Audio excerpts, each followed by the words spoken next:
Bonjour à tous, c'est Général Join. Aujourd'hui on se retrouve pour un nouveau tuto sur les batailles, les bilans et la reconnaissance. Donc pour ce faire, j'ai disposé une armée ici qui est une division, plus exactement. C'est une division anglaise. Je rappelle que les armées sont constituées de brigades et de divisions. Là, vous avez une division reconnaissable à ces deux petits symboles de 2X au-dessus du symbole de l'OTAN.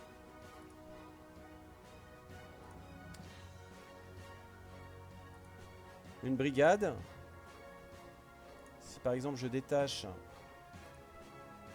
ces éléments, c'est ceci. Souvent composé que de deux éléments que nous appellerons régiments.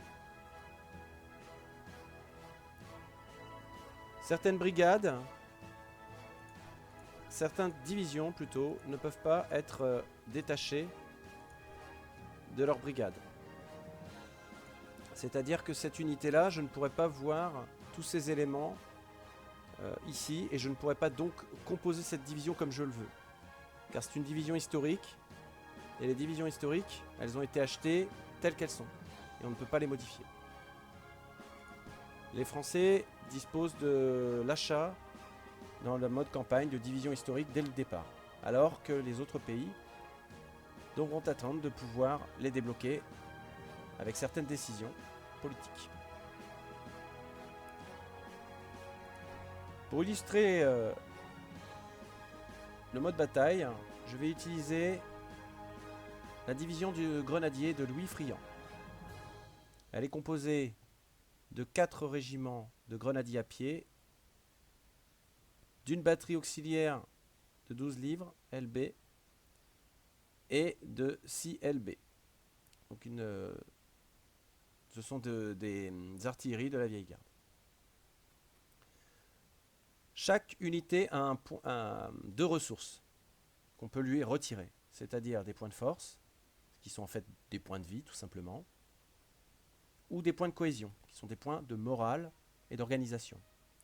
La cohésion, dans le cadre du 4e régiment de grenadiers à pied, a 124 et 8 points de vie, représentés par des petits cœurs pour les points de force dans les batailles, et la cohésion est représentée par un carré avec une flèche. Mais nous allons voir ça tout de suite lors d'une bataille. Je peux directement cliquer sur gauche et faire glisser sur Charleroi si j'ai envie d'aller me battre directement, ou je peux glisser à côté de ma région, sur la même région sur laquelle j'ai mon armée, pour la faire d'abord sortir et voir un petit peu si je suis activable, si j'ai des points de puissance. On voit aussi si je suis bien ravitaillé, on voit mon niveau de cohésion qui est à fond, et on voit mon niveau de puissance. La barre rouge correspond à mon niveau de puissance qui est à fond. Friant ne peut pas avoir plus.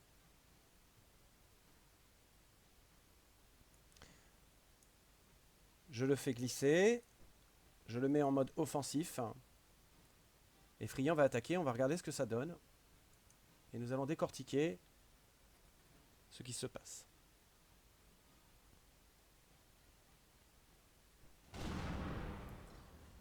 La bataille est terminée, elle s'est soldée par une victoire française. Comme je vous l'avais dit, la division, excusez-moi, des Anglais n'avait pas de commandant, alors que moi j'avais le général Friant, qui est un excellent général.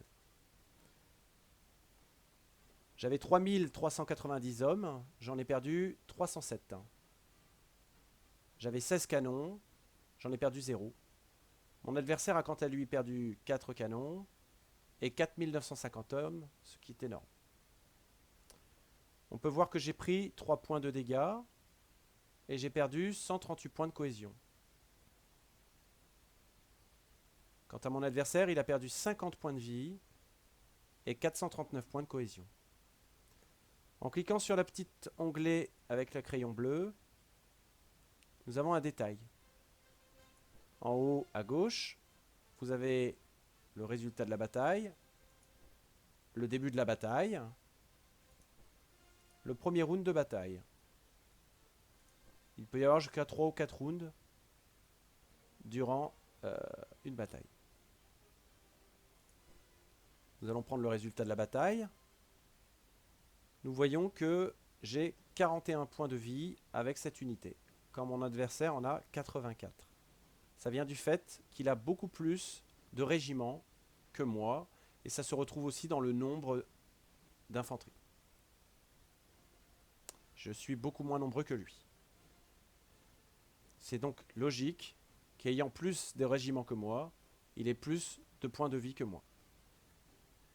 Cependant, comme ma force est très expérimentée, avec moins de troupes et avec un général pour commander, il s'est trouvé que mon unité a été supérieure au combat. Si vous mettez votre curseur sur le petit cœur, vous voyez les dégâts que vous avez infligés. Dans mon cas, j'ai infligé 35 points de dégâts avec cette unité. J'ai infligé une cohésion de 298 points. J'ai reçu 3 points de dégâts sur cette unité. Et cette unité a subi 138 points de cohésion. Tous ces chiffres sont retrouvables sur le panneau du haut. Mais ici, vous avez le résultat individualisé sur chacune de vos unités qui auraient participé à cette bataille. J'ai une cohésion de 811 avec mon unité. Ça veut dire que j'ai un moral supérieur à mon adversaire. Vous avez aussi des petits éléments qui expliquent comment se sont comportées vos troupes sur le champ de bataille. Et quels ont été les bonus et les différents malus auxquels ils auraient été confrontés durant le tour. On peut voir que mon adversaire a par exemple eu des signes de lâcheté dans ses régiments.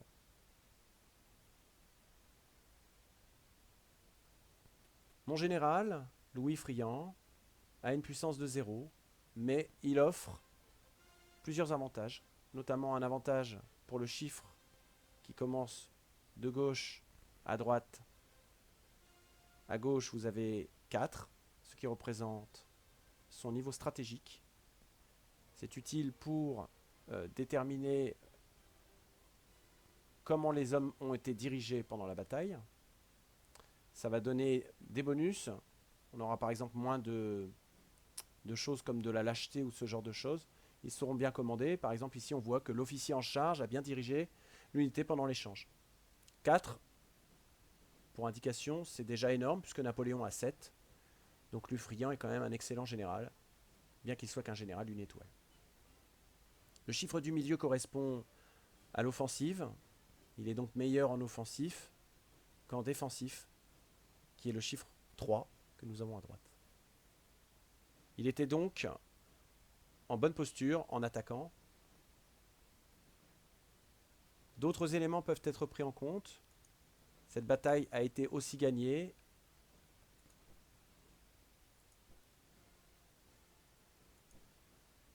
grâce à mes unités qui sont très aguerries et qui donc offrent d'énormes bonus pendant les combats.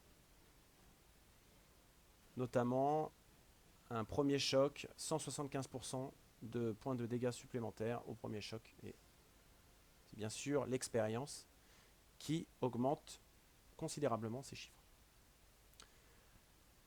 Donc on avait dit que l'ensemble de ces troupes-là avait 41 points de vie. Donc un point de vie pour Louis Friand, force 1-1. Donc force c'est les petits cœurs en fait, comme je l'ai expliqué tout à l'heure. 8, 8, 7 sur 8. Donc cette unité, 2e régiment de grenadiers à pied a pris 1 point de dégâts.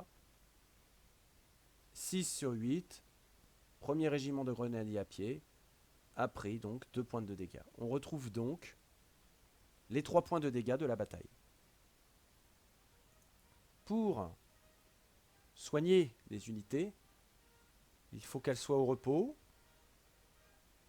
Et vous pouvez appuyer sur F2 ou l'onglet livre qui est ici pour aller dans production. Vous allez ensuite sur le petit carré en or ici. Et vous voyez, vous retrouvez les 3 points de dégâts que mon adversaire m'a infligé. J'ai un roulement, j'ai une réserve de 8 hommes qui viendront remplacer les pertes le prochain round. Je peux également, en clic gauche, rajouter des hommes à cette réserve et ça me fera un roulement. 3 hommes, le prochain round, seront pris de ma réserve. Il m'en restera donc 5, mais j'en rajouterai 6. Ce qui fera un total de 11. S'il n'y a pas d'autres batailles, c'est le résultat que l'on devrait obtenir.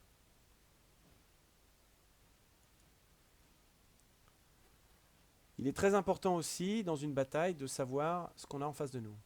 Pour ma part, j'ai attaqué sans savoir de quoi était composée l'unité en face de moi. Friand n'a qu'une détection d'une valeur de 2 sur terre et 2 en mer. Ce qui ne me permet pas de voir comment est composée cette unité. Vous pouvez utiliser des divisions ou des brigades, ça coûte moins cher, pour voir comment sont composées les unités. Par exemple, je vais décomposer cette division du premier corps de cavalerie. Je savais qu'elle était que ce n'était pas une division historique et que je pouvais donc récupérer tous les éléments de manière individuelle. Chaque élément a 2 régiments. On appelle ça une brigade. Brigade, c'est quand il n'y a que 2 ou 3 éléments. Un ensemble de ces éléments-là mis sur la même ligne, comme tout à l'heure, c'est une division.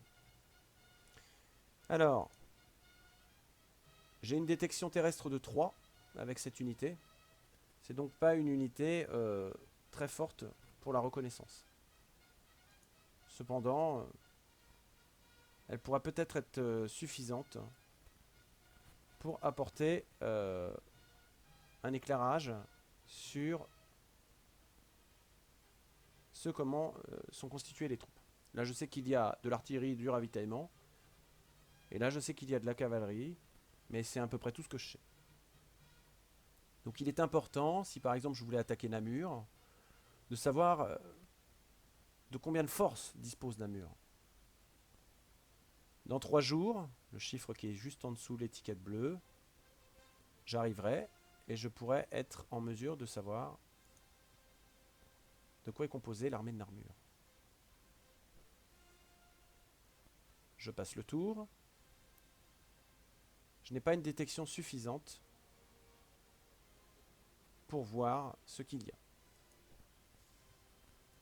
En effet, mon unité n'a que 2 en détection terrestre.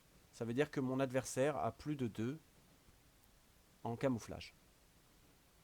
Il faut donc que j'utilise une unité qui aurait plus de 2. Je clique sur mon commandant. Il a une détection de 6.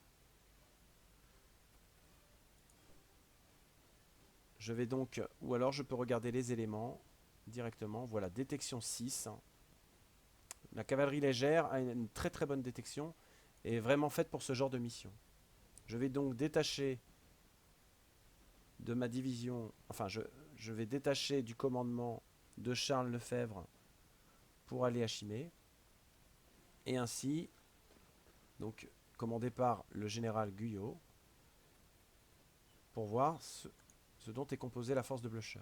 Donc faites attention quand vous envoyez vos reconnaissances. Là j'ai envoyé de la cavalerie lourde. Très mauvais choix.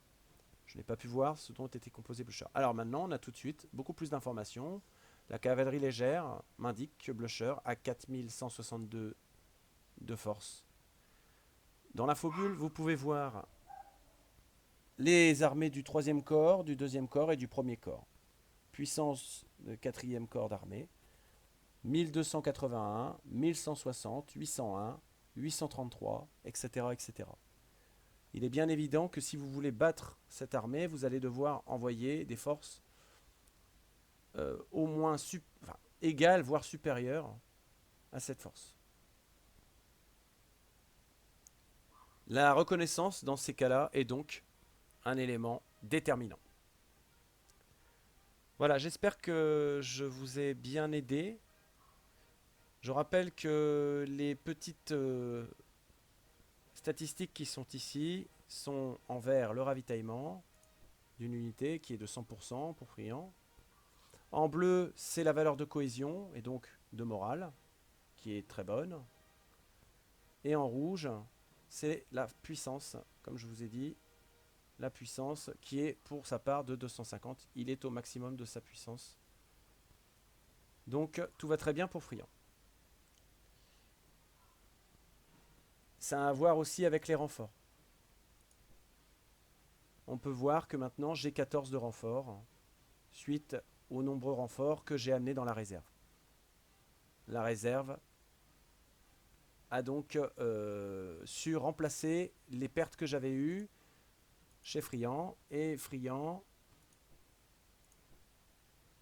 n'a plus de dégâts sur ses unités à part un peu de cohésion. Vous voyez, 107 sur 114 qu'il me manque, mais les points de vie sont revenus à la normale pour le premier régiment de grenadiers à pied. Quant au deuxième régiment de grenadiers à pied, pareil, ils avaient pris un point de dégâts. Tout est revenu à la normale.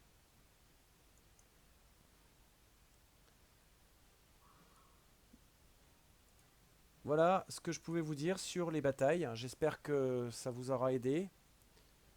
Et on se dit à plus tard pour un prochain tuto ou une prochaine vidéo. Un petit pouce bleu sera le bienvenu pour ma chaîne. Je vous remercie d'avoir suivi ce tuto. À plus tard.